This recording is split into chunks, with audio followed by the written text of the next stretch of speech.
Well, before we start our talk this morning, there's a little confusion in the program which I'd like to call to your attention.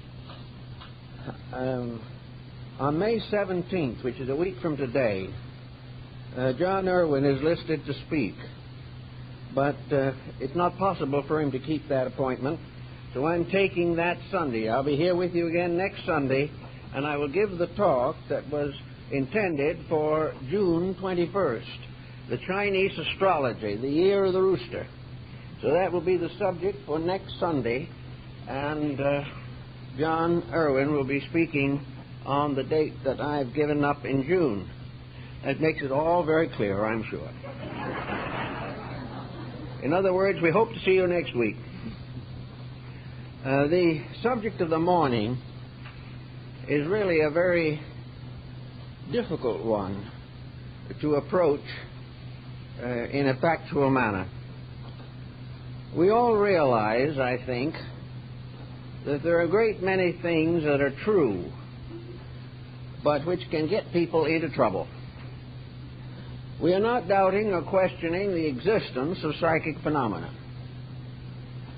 We are not doubting the existence of nuclear research, but we don't like some of the things that happen as a result of it. We are not opposed to television, but we think some of the programs are pretty terrible. We think people should write good books, but we do not like all the books that they seem to write. So that while there are truths and facts and realities, which probably in a dignified, scientific, and thoughtful manner could be very constructive, but once they hit the media, once they are popularized and dramatized, they have a tendency to cause trouble. And this is especially true, I think, in the field of psychic phenomena. For many years, this was quite a problem back in the 20s and early 30s. Then it faded away and was very seldom heard from until the last 4 or 5 years, when I suppose I have more requests to try to untangle people involved in psychic phenomena, more for such requests than all other types of requests that come to me. People are getting into trouble every day. They do not know what to do or how to do it. They are confused, bewildered, and many of them are sick. And this is largely due to a simple fact that Carl Jung pointed out a number of years ago, that the average human being cannot live in a healthy manner in the midst of a mystery. We cannot handle mystery. The moment the common, ordinary facts of life become confused, when we are confronted with situations that we cannot examine and cannot evaluate in terms of personal experience, we are in danger of a bad mental state of confusion. Psychic phenomena today is coming to us through an extensive literature, much of which is avowedly fictional. Some case histories are included. It is being presented and dramatized as a means of creating horror pictures, mystery pictures, and almost anything that will excite a jaded viewer. These types of presentations are not just entertainment. The individual is not able to distinguish clearly between what he sees and the facts of his own daily life. And in addition to this, we have a large group of dabblers in the subject, individuals who have very little solid foundation upon which to build. They lack the discrimination, they lack the information, and they simply lack a perspective on the subject of metaphysical phenomena. This being true, they are in trouble. And one of the most difficult problems to work with in this type of trouble is psychic phenomena. If the individual is exposed to some phenomenal incident or circumstance which is outside of the experience of his common living, he has a strong tendency to be demoralized. He becomes what might be termed an easy believer. His believing will go to almost any length if it is supported by a miracle. Now, miracles are not too common, but various degrees of psychic phenomena are relatively common. They occur almost every day. They are written up in various publications, and at this time some definitely distinguished scholars are working in this area. And one very strong point that has always been present in this area, and one that has basically probably been very beneficial, and that is that it was the beginning of the realization of survival of consciousness after death. Many persons who could not believe it under normal conditions accepted it when it was backed by psychic phenomena. If this phenomena is genuine, it helps to break down the materialistic barrier to the concept of life after death. Thomas Edison was converted to this concept, and at the time of his death was working to try to create a scientific device by means of which it would be possible to communicate with the dead. 2 world wars influenced this situation considerably. Sir Oliver Lodge, Arthur Conan Doyle, many others after World War I wrote on the subject of psychic phenomena, not only as parents and as concerned human beings, but to some measure as well-trained scientists. So the field has always been of great interest. Psychic phenomena is one of the oldest forms of religious belief. Spiritism, as it was originally called, is traceable in the background of practically every human culture. It goes back to the dawn of history and beyond. It has contributed to almost every form of cultural development. It has also rather consistently been on the ragged edge of being dangerous. Pythagoras admitted it, but warned against the development of it. This was true of a good many other scholars. We know that it is given a severe reprimand in the Old Testament, and it is considered in most cultures as a dangerous, mysterious thing.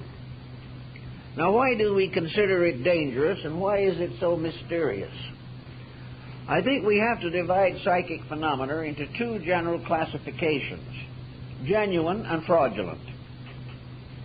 Genuine psychic phenomena certainly exists, but nearly every form of psychic manifestation has been duplicated fraudulently. And for many years there were companies in this country that manufactured pseudo-psychic phenomena. They created instruments for slate writing. They were able to make a very substantial fabrication of trumpet speaking, levitation. All these things have been fraudulently produced. This has resulted in the realization that if people would believe or could believe the fraudulent phenomena, then those who are able to put on such an exhibition had new and greater influence in the lives of innocent individuals who believed they were in the presence of a genuine psychic mystery. So the field is burdened with this.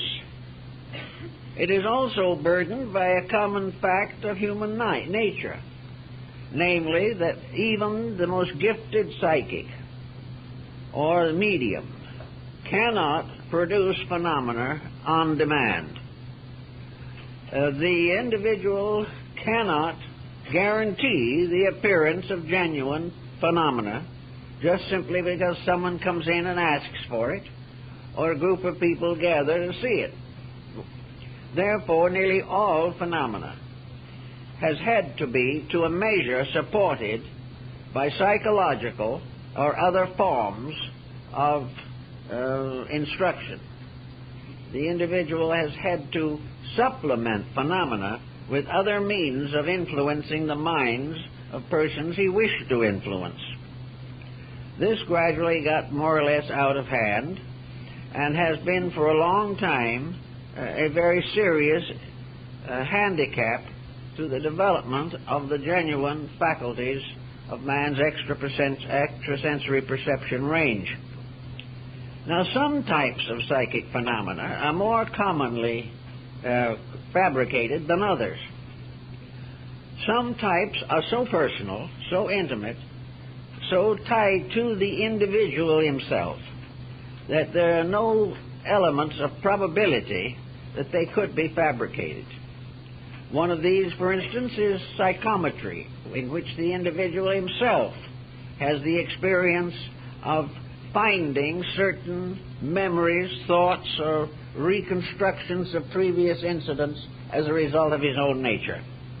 Wherever psychic phenomena comes from within the individual himself and is more or less guaranteed by the fact that no medium or professional person interposes between the psychic and his phenomena, we have fairly substantial grounds for the belief that it is genuine. We also realize that we are coming closer and closer to the development of our own extrasensory perception gamut. More and more we are having experiences of the development of faculties that have been latent. Among the various systems of the development of such faculties are some that deal very closely with psychic phenomena. The religious and philosophic aspects of this search for inner guidance will be found principally in Oriental religious systems or Christian mysticism. The mystical experience is not inclined to create too much problem or does not contribute to most of the difficulties with which we are confronted. Now, the next important point I think we have to make is to analyze and study the individual who becomes involved in psychic phenomena. The average person who is involved is a lonely, more or less introverted individual who has some earnest desire either to communicate with the dead because of bereavement or to gain some type of experience of life after death as a support to a religious conviction. This type of person is, for the most part, an easy believer. They are looking and desiring so desperately and definitely that they do not generally use a great deal of critical thoughtfulness in the matter. They want to believe in psychic phenomena. They want it because they need it to fill an emptiness in themselves. They feel deserted, lonely, isolated, or frustrated, and hope that in some way the psychic situation will assist to remedy this condition. Because of the fact there is very little basic experience, very little critical knowledge, these persons can be very easily deceived. Also, there is a whole group of psychic phenomena in which there is no intentional to deceive at all, where a mystical experience, a dream, a nightmare, or some subconscious reflex within the person has caused them to assume that they are in the presence of a spiritual reality. Many persons have built philosophies, systems, creeds, and cults upon a dream. A dream which, were they not believers, would have meant nothing to them. But because they were not only believers, but constantly hopeful, things they had read, things that had been told to them, longings and yearnings of their own, affected the sleep state, resulting in what appeared to be a psychic experience. Now, a psychic experience of this kind is clearly not to be considered archetypal. An archetypal dream is not the kind that generally produces this form of phenomena. An archetypal dream is something from within the individual that is demanding recognition. It is an instructional factor. It is the internal teacher being heard from. But a great deal of this psychic phenomena arises from hallucination.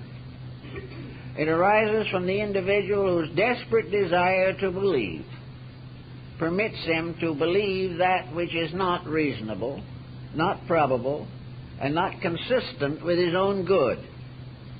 This we find so very, very common. Another difficulty with the matter is that once the believer has gotten into a psychic difficulty, it is extremely difficult to rescue him.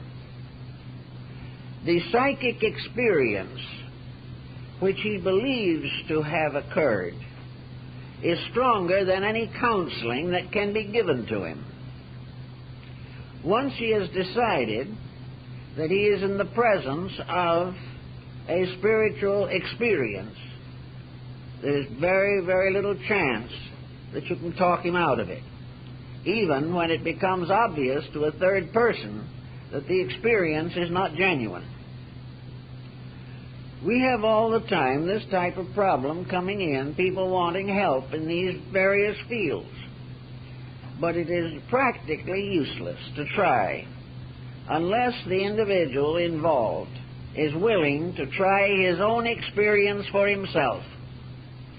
Unless he is willing to sit down and answer some basic questions and answer them honestly, there is very little that anyone on the outside can do that will overcome the desire, the devout intention to believe this particular type of thing. So you can always say to yourself, if you're involved in psychic phenomena, you can ask yourself a few vital questions. One of the most common types of psychic experience is the one that calls the individual to a ministry.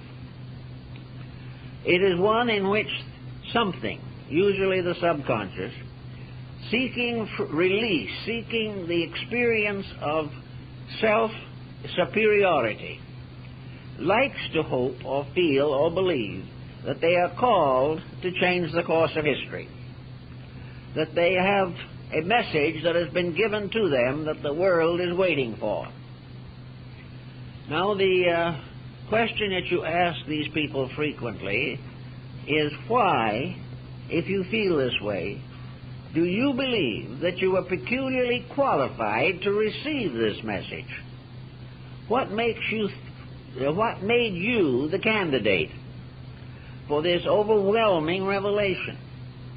How did it happen that they picked on you? And now, normally, the individual has no very good answer to that question. The most common answer is, I haven't the slightest idea.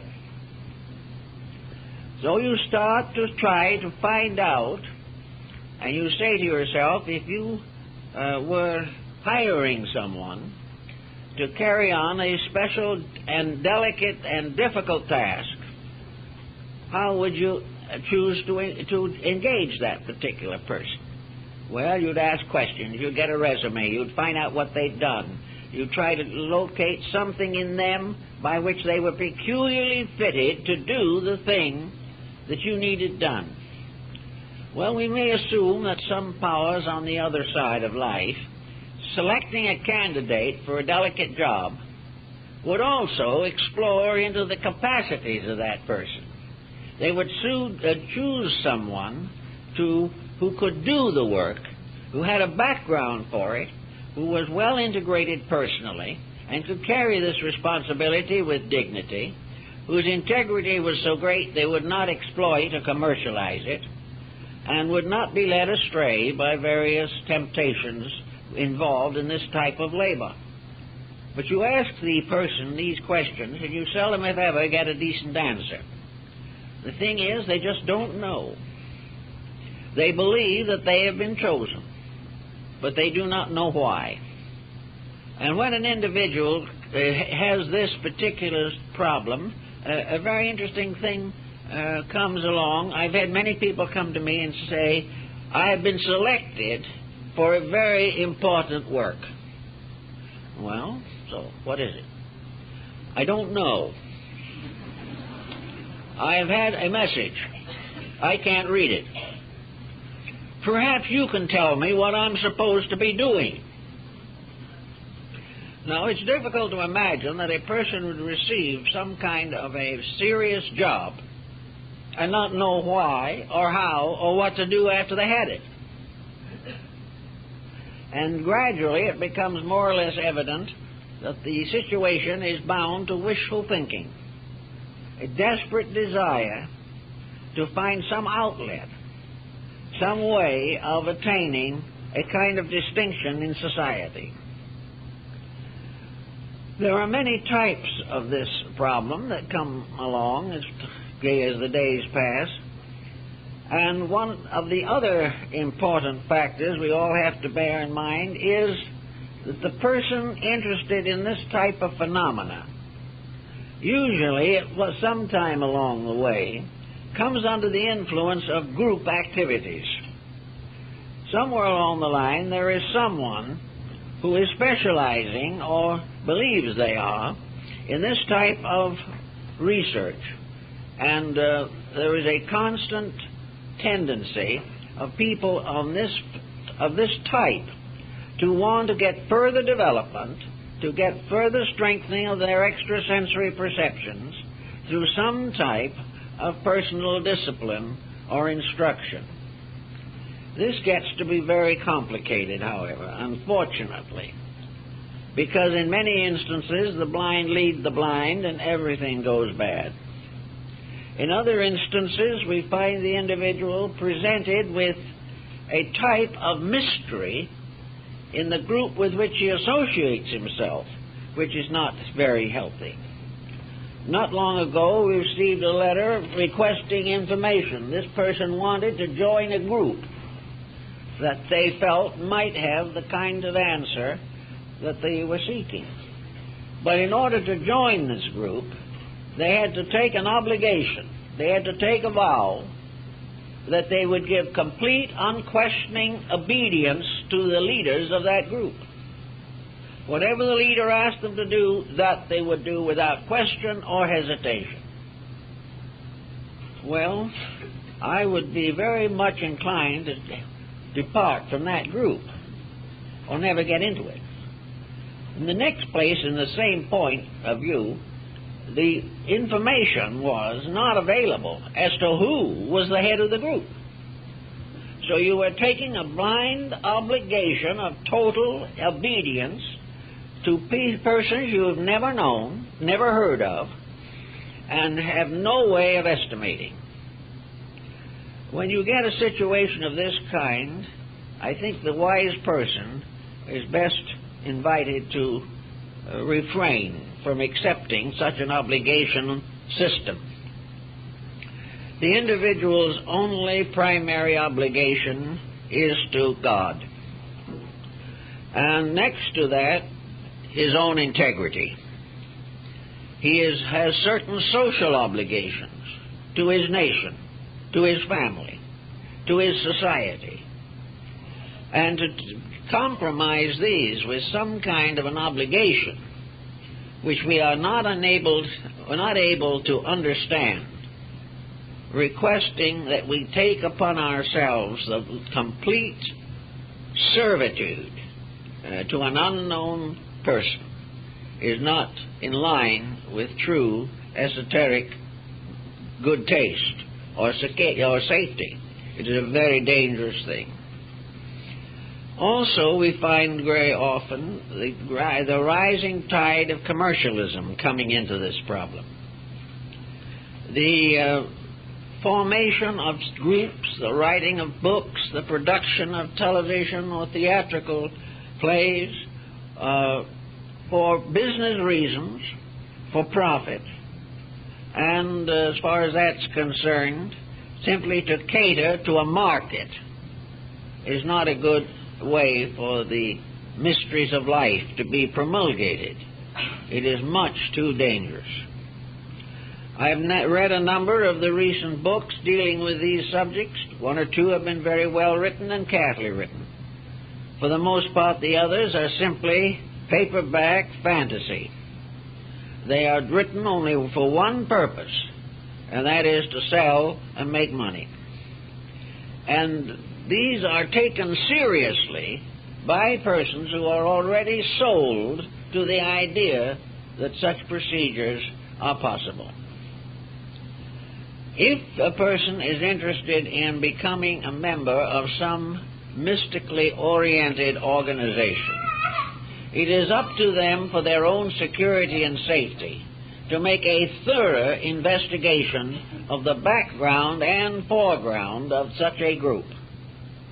It is very unwise to join something which the beginnings of which are unknown, the purposes of which are indefinite, and the future of which is uncertain. Therefore, for all general purposes, we give the same general recommendation that we give in connection with reading or study or anything of that nature. It is important that the things you believe have stood the test of time. It is essential that you associate with an organization or group which has stood for principles and the history and development of which is available to the public as common knowledge. They're an organization that has had a long and distinguished history and has not been in trouble and has never commercialized unreasonably any part of its tradition. It gives you a certain sense of confidence. And more still, if it is rooted and founded in one of the great world systems of spiritual revelation, it is very much more likely to be legitimate. If, therefore, its background is reasonable, it makes no pretensions or claims, it promises nothing except the opportunity to study, to grow, and to develop normally, this type of organization can be approached with greater safety and greater sense of security and probability. But wherever we get into the weird and the wonderful, we are apt to be in trouble. It's just not the best way to do this type of thing. Another point that I think is very important is authority. When a special revelation comes along, who is responsible for it? Nearly always you have one of two choices. Either that the system has been developed by an individual who takes full responsibility for it and who has probably based it upon older source material which he is willing to discuss, describe, and state. It is also probable that he can prove reasonably to the average person that his ideas have common sense, practical value, and do not stimulate unreasonable emotions or attitudes. This type of person is comparatively safe, as Confucius pointed out, and many of the older ones. Confucius said, when you have an idea, don't quote yourself. He said, it is much better for you to find an appropriate quotation among the sages, those who have been wise and learned and helpful to mankind.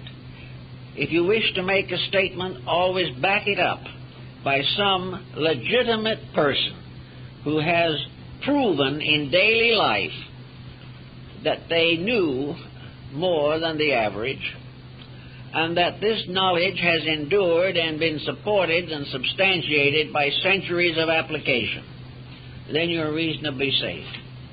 But be extremely cautious with books that are written by unknown beings, persons from other planets, or persons that have no relationship to common life. Be very cautious of accepting an authority that you cannot check. And if the time comes and you want to know where the message comes from, and you are given some very fantastic explanation that you can never verify, then it seems that you should approach with caution. Out of the same sequence as this comes the problem of what happens when we begin to try to accept these different things. Supposing, good-naturedly, consecratedly, and with faith and solid belief, we follow one of these systems. We go in and we listen to the way they tell us it should be done. They have a development program. They have ways of helping you to become wiser. They also may toss in a few promises of advanced finances and real estate. So, believing in them and taking the disciplines, doctrines, exercises, meditations, and so forth which they recommend, what happens? Are you able to retain your common sense well enough to watch the results of these things upon your own personal life? Do you find at the end of 6 months or a year that you are really a better person? That you have grown? That your family life is closer? That you understand your children better? That you are a better citizen? That you're inspired to genuine self-improvement through self-discipline and the control of negative habits and attitudes? Are you growing? Or are you simply being filled with a mass of abstract thought which you cannot apply to anything, or have never thought of trying to apply? Are you growing, or are you simply remembering a group of material factors which may or may not ever prove to be true? If at the end of a few months of this special discipline you're beginning to feel miserable, your appetite gets bad, your sleep is disturbed, you are seeing things that are not there, and you are more or less involved in strange feelings, experiences, that you have very strange dreams, that you develop certain factors or attitudes which appear to be semi-clairvoyant, but have very little utility in them. It's like the individual who was able to study the other planes of nature by extrasensory perception, but was unable to find a lost cufflink in his own bureau drawer. He worked on it hard, but it was much easier to see things that weren't there than find something that was lost here. So we have to think about this. Most of the people who come in trouble are troubled by the consequences of the methods that they have been given for self-development purposes. One of the most common of these causes, of course, is that they have been given the impression that these exercises, or this membership, or this allotment is going to make it unnecessary for them to become basically better people. It is going to be done with a formula. It is going to be done by a method that can be given to the good, the bad, and the indifferent, and it will work for all of them because it's the formula that is important. And this formula is the direct route to enlightenment. The answer to this is nearly always the same: misery, disillusionment. So the individual finally comes to the fact that he has supported his own gullibility with a mass of psychic phenomena. he has, for instance, spent years studying the constructions of some psychic situation which he will never see, never know, and never realize whether he's right or wrong. But he memorizes it all. He memorizes a series of wonders. He follows a series of beliefs that he cannot justify except by blind acceptance. He also develops gradually within himself an alter ego within his own nature. There gradually arises within him a kind of psychic delusion that all these things are important. The things that are told to him on the outside come back out of him from the inside and begin to support what is actually nothing but a conceit of his own. This being the problem, we face these difficulties in numerous persons who should know better, but who frankly do not wish to be disillusioned. You tell one of these persons that what he is doing is simply self-destructive, and that person will walk out and go on looking until he finds somebody who will agree with him. The person caught in the web of phenomena is usually in a difficult and dangerous position. Now, there are systems by which nearly everything that is important can be gradually known by thoughtful persons. Almost everything that is taught by secret orders that is legitimate can be learned without membership, because these thoughts, these ideals, these principles are available in the basic texts of the original revelations. If you want to understand Hinduism, Buddhism, Zen, if you want to study the Kabbalah, if you want to know more about the Greek mysteries, if you wish to understand the astrology of the Chaldeans or Babylonians, you do not have to join anything to do it. The only thing you have to do is find a competent basic text by one of the originators of the idea. And you know the great names that are associated with nearly every branch of knowledge. And these great names, as founders, have survived with dignity the test of ages. And you are not likely to get into trouble. You may not agree with them. You don't have to follow them. But if you want to follow a certain line of thought, it is best to follow those who have been best at it and have done the most to develop this particular field of action.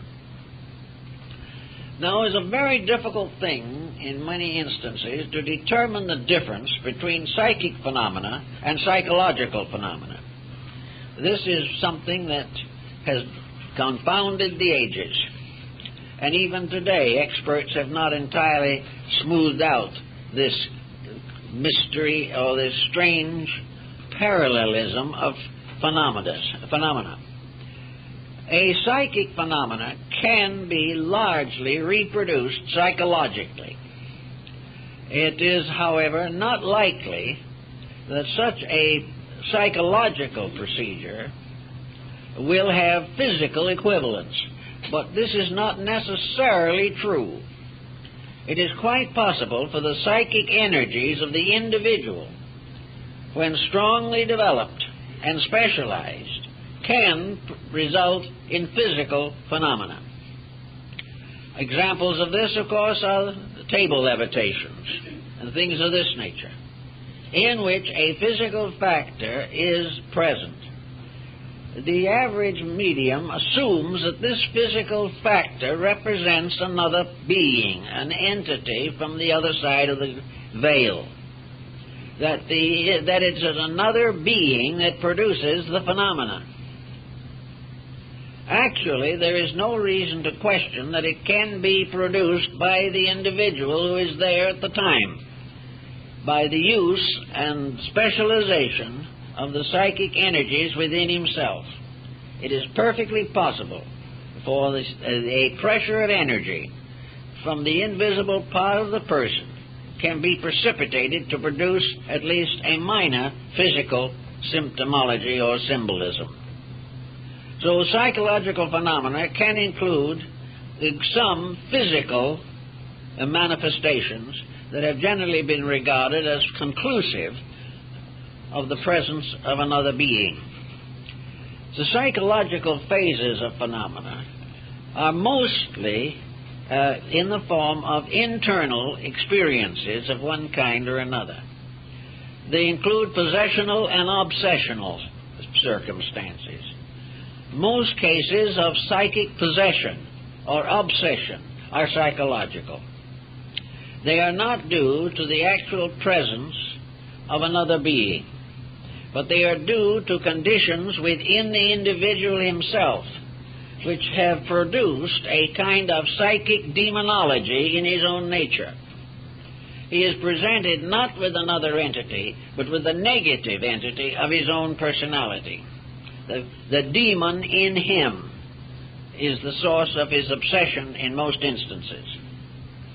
Also, we find that dreams, revelations of all kinds, prophetic utterances, oracular demonstrations, all of these things can be psychological. The worst phase of the psychological situation is autohypnosis. The person who has closed their mind to common sense, who has refused constantly to accept realities, but who wishes to live in a world of self-delusion, can gradually defend this position until he is practically impregnable. Nothing can do any further good to that person unless perhaps a very terrible emergency arises. Under this form of self-delusion, you can have all kinds of optical phenomena, as in the case of hypnosis. Under hypnosis, a person can definitely see things that are not there, and can also be deprived of seeing things that are there. Under auto-hypnosis, fantasy may be mingled with reality into a hopeless confusion, so that it is quite conceivable that almost anything you wish to believe, whether it's the presence of superior beings, angels, or deities, can be reproduced psychologically by the intensity of your own belief. It can actually become visual because of the intensity of psychological believing. Unfortunately, of course, anything that originates within yourself, no matter how glamorous it may be in the form of phenomena, cannot go beyond whatever you are. You receive a message saying that in the due course of time, a secret unknown to anyone else is going to be given to you. Well, the secret is never given. Why? Because it would require something to come out of you that isn't there. The secret cannot be communicated because you do not know it in the first place. Therefore, some entity or being that you have fabricated cannot give it to you. I know a number of practical cases of this, in which a person under a belief fixation have given entire life waiting for the revelation of that great and secret message. It never came, because the person himself could not fabricate more than his own consciousness possessed. This means of the futility of most forms of revelation. The only way in which a genuine revelation can come is through a deep and abiding integrity, and through a full or at least reasonable understanding of the processes of human growth. Almost all great religions have had their mystical beliefs and their mystical sects, and these are always developed along one line, one pattern, which involves humility, dedication, integrity, and discipline. These are the priceless ingredients. The discipline is not primarily to be given to you by someone else, unless, as in the case of a small child, discipline is necessary because the person is not yet able to discipline themselves. But if this discipline is given, it is supported by a solid foundation of known facts. The reasons for it are clearly given. The authority for it is clearly revealed. And the individual is not in the presence of anything mysterious and strange or unreasonable. But disciplines and the gentle art of growing are the keys to spiritual integrity. A life of service is far more important than a life dedicated to self-development per se. The individual who is studying in order to be better themselves very often gets into trouble. The reason why we should study is because we want to be more useful to the common good. We wish to live better lives.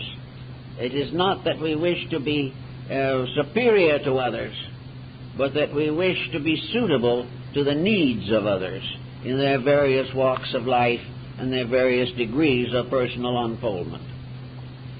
The problems of communities involved in this type of activity, this type of problem is very, very much in evidence.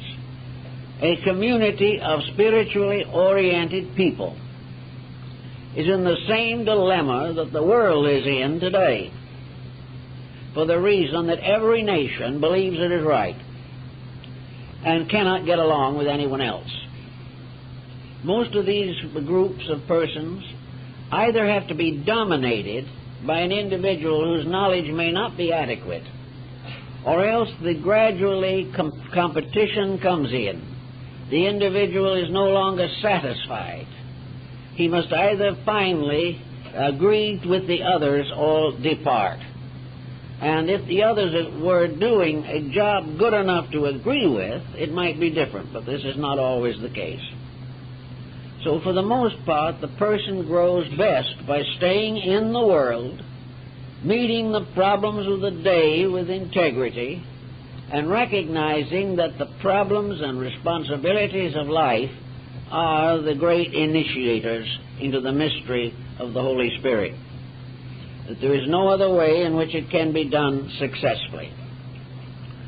So we have tried to work out, in one way or another, suggestions and recommendations for persons who are out of their depth in what might be termed spiritual growth. It's not because they're growing too fast or have grown too rapidly. It's the fact that they are confused where they are. And instead of finding the things they are doing are bringing them this enlightenment, they come out at the end of 5, 10, 20 years of dedicated devotion, no wiser than they were before.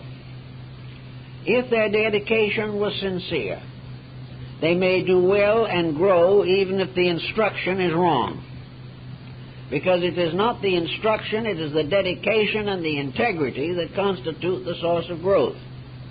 You may follow a doctrine that cannot be proven, and you can grow from it, simply because you make changes in yourself that take care of the problem.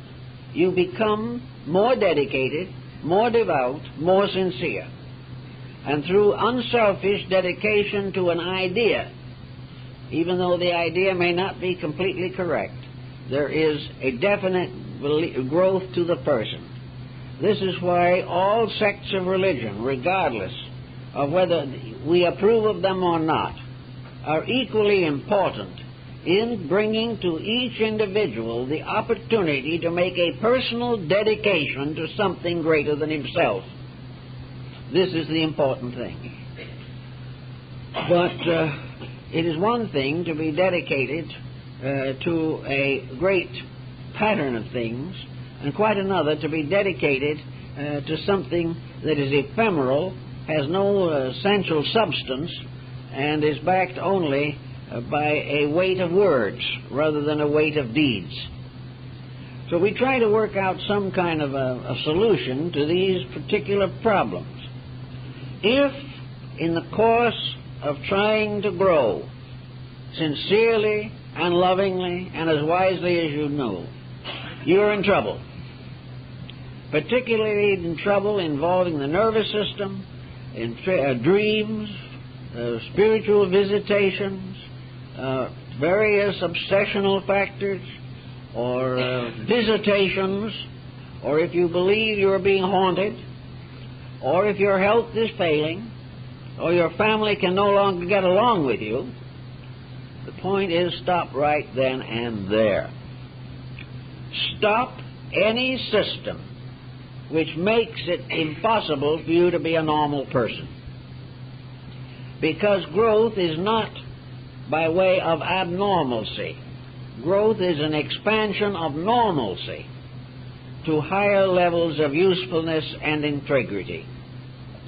The moment your disciplines are giving you a headache or a backache or interfering with blood pressure or causing you to see things that are disagreeable or disturb your sleep, result in the feeling or awareness of presences that are not there, the moment this type of thing begins, stop the discipline right in its tracks.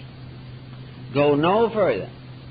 And if you are the member of a group, then the thing for you to do is go directly to the leader of that group and tell them what the trouble is and what they say you should do about it. In most cases, people who have come to me have tried this, and the group leader has not been able to help them. Because actually, the leader is not really much better informed than his followers. He doesn't know what to do when development exercises cause trouble.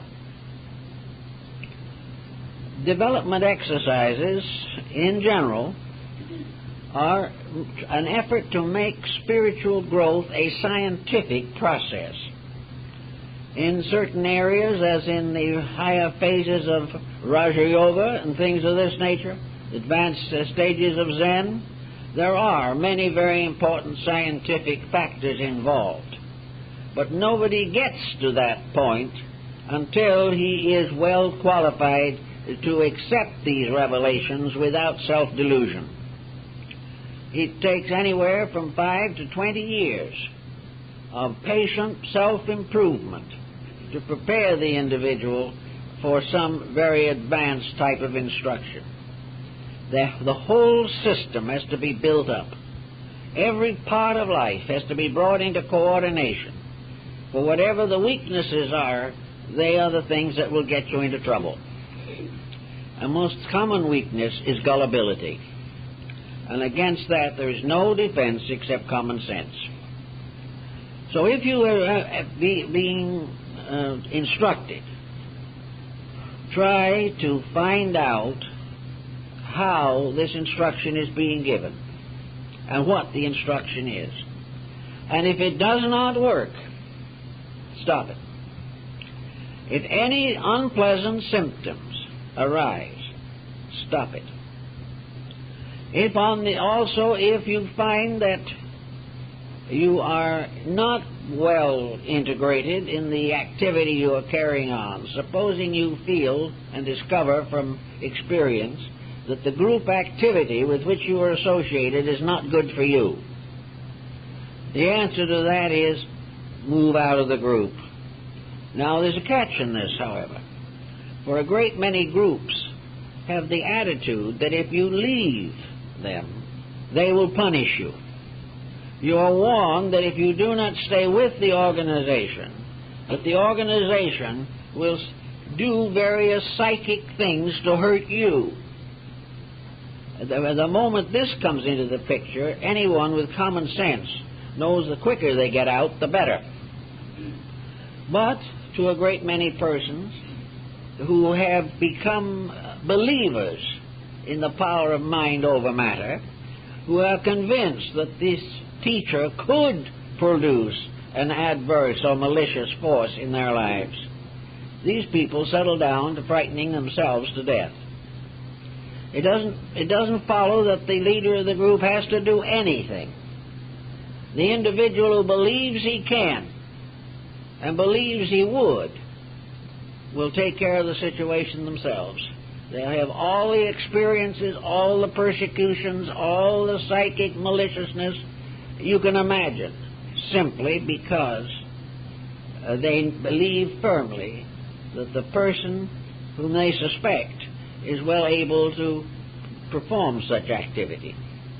Actually, the person who decides that it's time to go and not be part of it any longer must follow that basic instinct and go, and realize in himself that in so doing he is defending truth and defending his own consciousness against errors which he previously accepted. Normally speaking, the problem of this malicious influence from someone else fades out very quickly if the person develops other interests.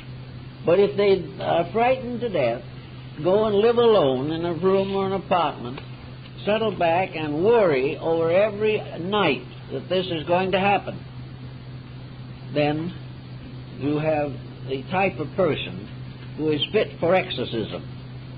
A person who is frightened to death by the fears of his own inner imagination. This common situation is unfortunately quite prevalent. Now, another type of psychic phenomena that very often seems to show up at the present time is this problem of automatic writing or things of that nature, something like the Ouija board. The planchette, as it was called in Europe, was forbidden in France because of the number of deaths, crimes, miseries that were caused by this little table, which was referred to in Europe as the Devil's Flatiron. The Ouija board is about the poorest source of information in the world, and yet people who would never believe a factual statement surrender instantly if they believe that their granduncle is on the Ouija board with them. This makes it a wonderful, mysterious, overwhelming thing. Ella Wheeler Wilcox went through the session of the Ouija board and came out very strongly against it. But many persons who have been bereaved feel that this is a way of communicating with the dead. Another way of communicating is your automatic writing. And your automatic writing is almost always psychological rather than psychic. It is a method of negatively getting out of your system things that are there. The fact that you do not consciously move your hand doesn't mean that a ghost is doing it. It simply means that your own subconscious has taken control of it. And out of it will come whatever your subconscious has in it. Now, it may be that in some cases the subconscious might have a little genuine information for you, but more likely it is simply a problem of releasing frustrations, neurotic pressures, personal unhappiness, and seeking some kind of an escape from boredom or the sense of personal inferiority. So the thing to do is, if possible, to get away from all these things. We are not supposed to strengthen our present life by contact with those who have gone before, who, while they were alive, may not have been any better off than we are. The death does not transform a person into a prophet, a seer, or a saint, or a sage. The only thing that accomplishes this is the experience of life in this world in the daily meeting of responsibilities and problems. So all this type of thing is fascinating, and it is something that catches the mind in a web. Now, against this, of course, has been the very strong and positive influence of materialism. Materialism simply discounts the entire field. Your materialist does not have these kind of experiences. It's very rare. If an utter materialist has such an experience, it really is worth giving a careful look at that particular happening. But for the most part, The materialist is not bothered by any of these things. He doesn't suffer from ghosts. He doesn't live in haunted houses. He doesn't have any worry over automatic writing. He doesn't have a Ouija board and doesn't want it. And it never occurs to him that his deceased relatives want to communicate with him, because he does not believe in the survival of life after death. Therefore, his deceased relatives have no existence as far as he is concerned. As a result is very little psychic involvement. Now, however, we're having a change in the mood. A great many persons who were materialists up to a short time ago are beginning to contemplate such problems as the extrasensory perception and reincarnation and karma, and even other forms of esoteric Eastern or Western mysticism. We are beginning to develop what might be termed a level of mysticism among more informed and cultured people. It is no longer a folk belief. It is now a belief that is beginning to influence scientific thinking. It is beginning to result in a new approach to life after death and a new interpretation of the mysteries of what lies beyond the grave. Escaping from the dogmatism of literal theology, the mind goes to philosophy, to ethics, to religion, and to mysticism, and gradually applies in these fields something of the scientific process which has previously been limited largely to materialism. So we have a new type of psychic investigator who is approaching it not as an easy believer, but not with a mind locked against it. Now, in the times of Oliver Lodge and Conan Doyle, your scientist who became a spiritualist really was completely out of his depth. He was therefore a divided person, a scientist in his mind and a spiritualist because of emotional pressure within himself, usually involved with the death of someone close to him.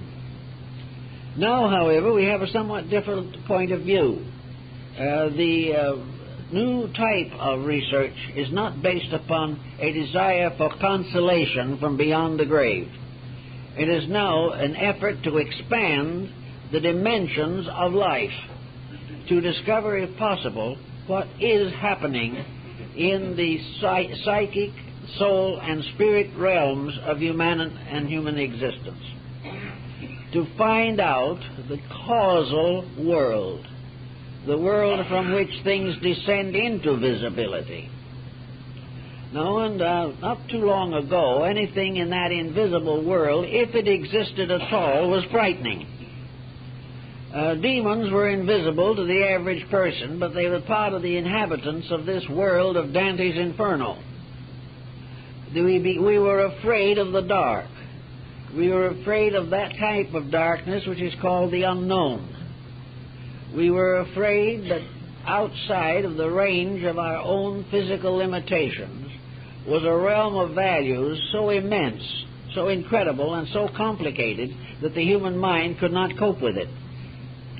So it was best to leave the curtain down and not attempt to be faced with more than would be possible to the average person's comprehension. Now, however, the tendency is to look in that direction, to see if we can release the mind from the prison of materiality, if we can escape from this dismal procedure of assuming that life simply is a transitory thing and that we are all surrounded by a collective and individual oblivion. This type of thing seems to be supported by a considerable amount of science. Scientists begin to recognize that there are various threads that they are following, all gradually lead to something which they cannot see and which as yet they have been unable to estimate. But it's certain that gradually estimation of these factors will come, and we will have a broadening of our background as far as spiritual realities are concerned. No one can really live a good life who does not believe in immortality. does not believe in the reality of a deity, does not really believe in ethics and integrities. All of the great religions of the world have given us this priceless heritage of the realization that our existence is a divine purpose, that the individual and everything that lives exists for a purpose, that we cannot, under any conditions, survive as sincere, civilized beings unless we give more thought to where we came from, a little more attention to where we are, and a great deal of very sober reasoning as to where we go from here. We cannot live without perspective. Religion and philosophy give us perspective. Science gives us instruments, and by means of which we can organize our various thoughts and censor them and save ourselves from a mass of hallucinational material. So in psychic phenomena, more and more universities are becoming interested. Professorships are being set up to study the problem, and the sensitivities of individuals in telepathy and things of this nature are being studied and classified. We are on the verge of discovering a new level of human existence. When that level comes to us, however, it's going to be natural. It is not going to be something that frightens us to death. We are not going to lift the curtain and find chaos on the other side. Nor are we going to find this other side filled with evil spirits or the souls of a destructive dead.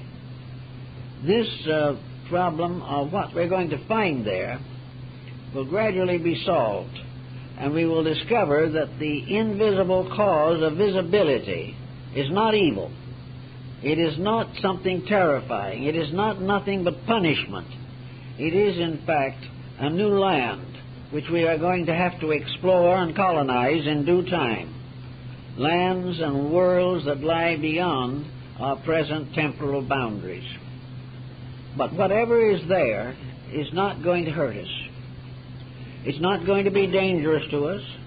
We are in more danger here than we will ever be hereafter. We must find the solution to our present danger through the reorganization of society. And we must find the solution to our inner anxieties about the invisible through the gradual organization of our own understanding and insight. We're going to have to gradually develop common sense in dealing with this uncommon subject. And if we can do this in a creditable manner, we will get along pretty much as we should. We also have to watch a little bit, I think, the involvement of a very poor philosophy of esotericism in entertainment. We are having all kinds of films now dealing with obsessions, with possessions.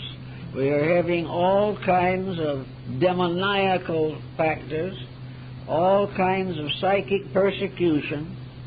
All this type of thing is coming to us under the sponsorship of oleomargarine and detergents. It is very interesting to see demons rising on every hand on the 15 or 18-inch screen with intermissions for donuts. But in a sense, this type of thing is becoming a hardship upon all of us. It becomes a hardship because seeing is believing. And things that are seen are very difficult to reject. Things we hear, we can get over. But things we see have a certain verisimilitude, which works a great hardship upon the easy believer. And being bombarded with this type of thing constantly, and having horror picture after horror picture imposed upon us, the viewer, even children, find it increasingly difficult not to be affected. And for millions of people, all these horror films are actually believed to be based upon solid fact. They are accepted as realities, which is something we should never do. Up to a few years ago, we had another group of realities. That is the dramatic production, which consisted very largely of compounds of human misery. We had nothing but disappointed, disillusioned, frustrated people. We had infidelity, we had corruption, immorality, and everything as part of society. And we gradually have not only come to believe all this to be true, but we have inspired otherwise normal persons to experiment with it themselves. We are creating delinquency to support the fact that we believe the picture is telling the truth. And we keep on until the picture does tell the truth. Now, your psychic problem is the same thing. We are creating beliefs that are unsound, unfair, unreasonable. We are causing people to become more and more fearful. We are advertising and documenting situations that have been manufactured, presumably for our entertainment. But anyone who finds these things entertaining had better make a very careful examination of his own inner life, because he's on the verge of trouble already. We should not be entertained by that which is unreasonable, destructive, morbid, or revolting to our normal faculties. So we have to watch this, because we'll have more and more of this type of thing, more and more propaganda about infernal beings, of mysterious creatures, and it now is beginning to take shape that we are going to switch our point of emphasis from flying saucers to flying demons. We are gradually going to create realities in our own thinking, which have no foundation in fact. Persons who are interested in growth or trying to live better lives and get somewhere with their problems will be wise to censor their viewing of a great deal of this type of material, and censor their reading of books of this kind. Persons interested in these subjects are instinctively inclined to pick up a book that seems to deal with a subject close to their own hearts, but they do not realize what the author is going to do with the material. And very often it ends merely in enlarging terror, fear, or anxiety, or causing the person to accept as true something that has no authority whatever except in a writer's imagination. So, to keep this psychic situation under control, we have to constantly guard ourselves against over-influence. Over-influence is one of the most common problems we have. And if we're not careful, the mere fact of our own sincerity may get us into trouble. We are so anxious to know more, we are so anxious to learn more, and we are so hopeful that something good will be said, that we open ourselves to a great deal of psychic confusion. For a long time we had very little black magic in our environment, but it is also beginning to become more prevalent. Sorcery and all this type of thing, ritual magic, all this form of activity is becoming more frequent. Only a person in a position like mine knows what frequency means. We know a little bit about how these things are being spread and who is being influenced by them. And we cannot do better than to warn everyone to refrain from involvement in any type of procedure which is inclined to create visual phenomena.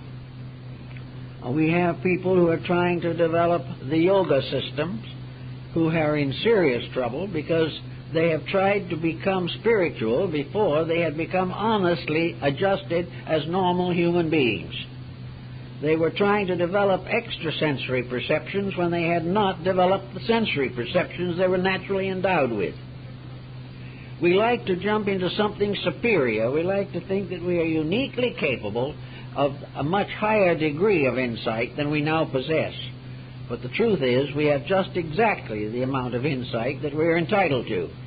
And the only way to get more is to grow, to become better, to unfold our natural potentials. But to look for shortcuts and special disciplines is to open oneself to a tragedy. Therefore, we say that the psychic phenomena field can be, in part at least, genuine, that such things have happened and been recorded from the dawn of time, but that the cultivation of phenomena as a means of spiritual growth is exceedingly dangerous and should be approached only under a long probationary period of self-discipleship or the strongest possible internal integrities. Nearly always the problem lies in vanity or in some form of self-interest. The person wants to be more powerful without being a better person. He wants to have more influence, but he has never developed the type of influence that would give him distinction. He wants to perhaps create an organization to be worshipped and adorned and adored himself when he is not entitled to it. Wherever self-interest, egotism, and things of this nature enter into the quest for knowledge, trouble is right there with them. The only reason why a person who is honest wants to know more is in order to serve better the needs of others. He is not seeking for self-aggrandizement. He is seeking to do the daily job better and to help more people in more ways because he has gained certain integrities of his own. Among other things, he will have the problem of trying to keep his own children out of difficulties.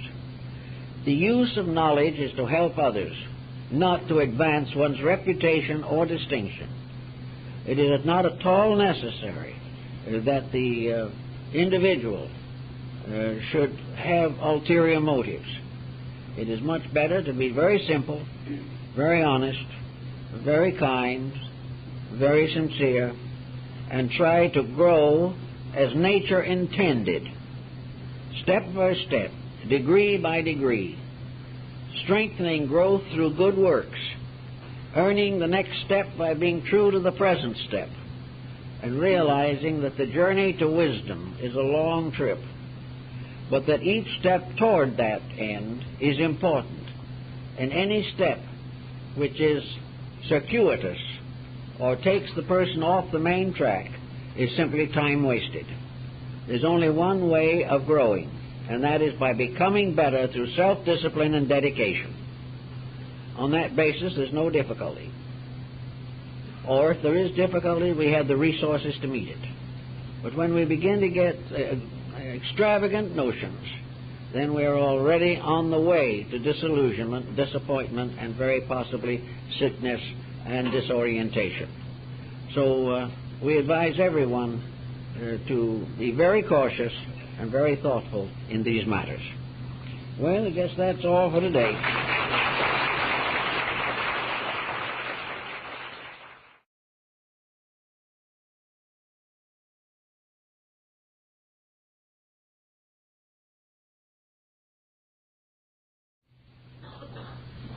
Well, before we start our talk this morning, there's a little confusion in the program, which I'd like to call to your attention. On May 17th, which is a week from today, John Irwin is listed to speak, but it's not possible for him to keep that appointment, so I'm taking that Sunday. I'll be here with you again next Sunday, and I will give the talk that was intended for June 21st. The Chinese astrology, the year of the rooster.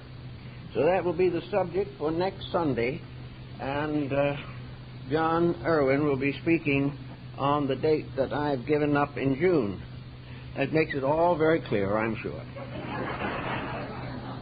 In other words, we hope to see you next week. The subject of the morning is really a very difficult one to approach in a factual manner. We all realize, I think, that there are a great many things that are true, but which can get people into trouble. We are not doubting or questioning the existence of psychic phenomena. We are not doubting the existence of nuclear research, but we don't like some of the things that happen as a result of it. We are not opposed to television, but we think some of the programs are pretty terrible. We think people should write good books, but we do not like all the books that they seem to write. So that while there are truths and facts and realities which probably in a dignified, scientific, and thoughtful manner could be very constructive, but once they hit the media, once they are popularized and dramatized, they have a tendency to cause trouble. And this is especially true, I think, in the field of psychic phenomena. For many years, this was quite a problem back in the 20s and early 30s.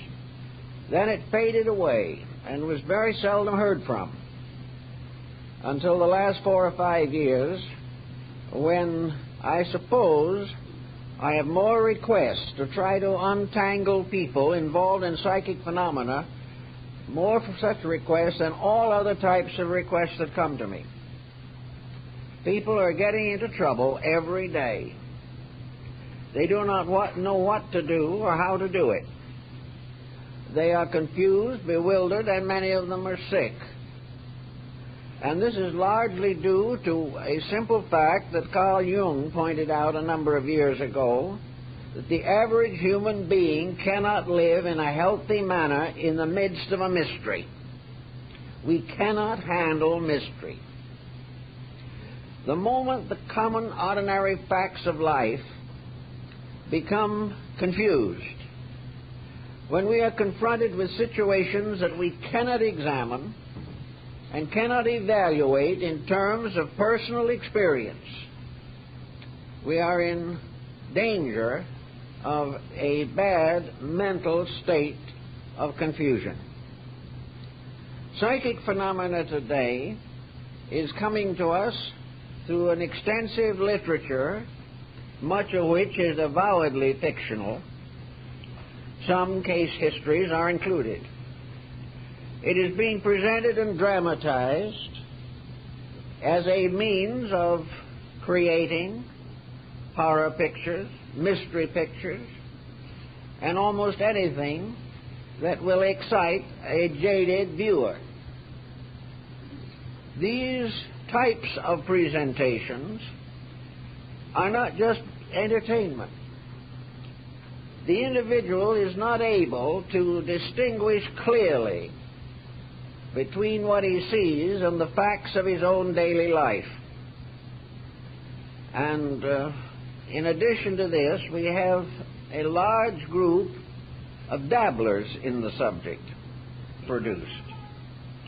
This has resulted in the realization that if people would believe or could believe the fraudulent phenomena, then those who are able to put on such an exhibition had new and greater influence in the lives of innocent individuals who believed they were in the presence of a genuine psychic mystery. So the field is burdened with this. It is also burdened by a common fact of human nature, namely that even the most gifted psychic or medium cannot produce phenomena on demand. The individual cannot guarantee the appearance of genuine phenomena just simply because someone comes in and asks for it, or a group of people gather to see it. Therefore, nearly all phenomena has had to be, to a measure, supported by psychological or other forms of instruction. The individual has had to supplement phenomena with other means of influencing the minds of persons he wished to influence. This gradually got more or less out of hand and has been for a long time a very serious handicap to the development of the genuine faculties of man's extrasensory perception range.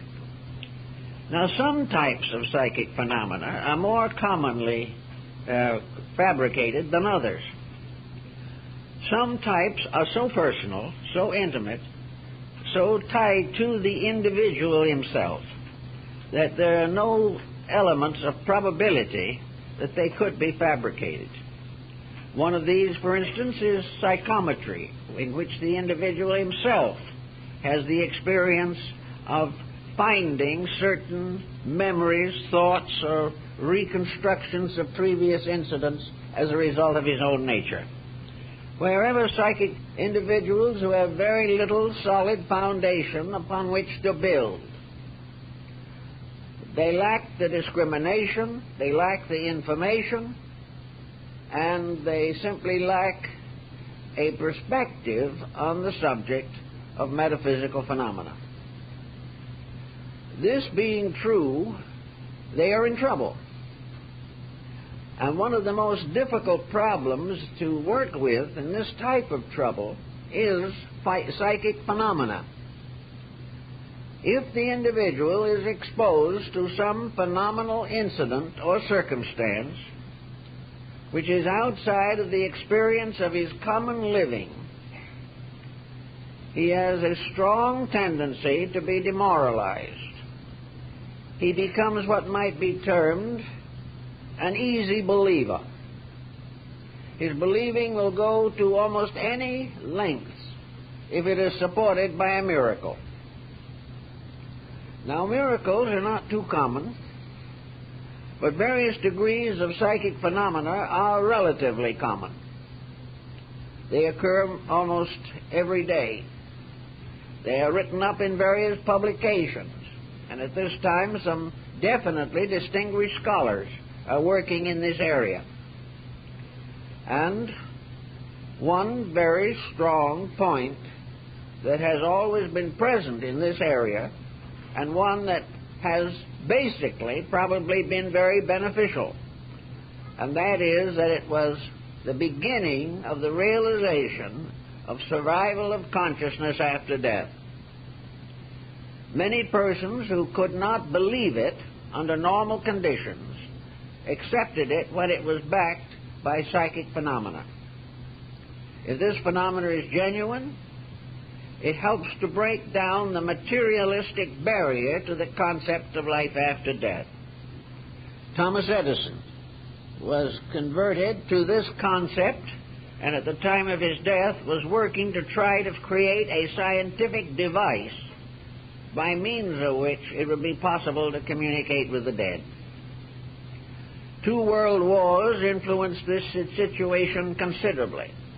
Sir Oliver Lodge, Arthur Conan Doyle, many others after World War I wrote on the subject of psychic phenomena, not only as parents and as concerned human beings, but to some measure as well-trained scientists. So the field has always been of great interest. Psychic phenomena is one of the oldest forms of religious belief. Spiritism, as it was originally called, is traceable in the background of practically every human culture. It goes back to the dawn of history and beyond. It has contributed to almost every form of cultural development. It has also rather consistently been on the ragged edge of being dangerous. Pythagoras admitted it, but warned against the development of it. This was true of a good many other scholars. We know that it is given a severe reprimand in the Old Testament, and it is considered in most cultures as a dangerous, mysterious thing. Now, why do we consider it dangerous, and why is it so mysterious? I think we have to divide psychic phenomena into 2 general classifications: genuine and fraudulent. Genuine psychic phenomena certainly exists, but nearly every form of psychic manifestation has been duplicated fraudulently. And for many years there were companies in this country that manufactured pseudo-psychic phenomena. They created instruments for slate writing. They were able to make a very substantial fabrication of trumpet speaking, levitation. All these things have been fraudulently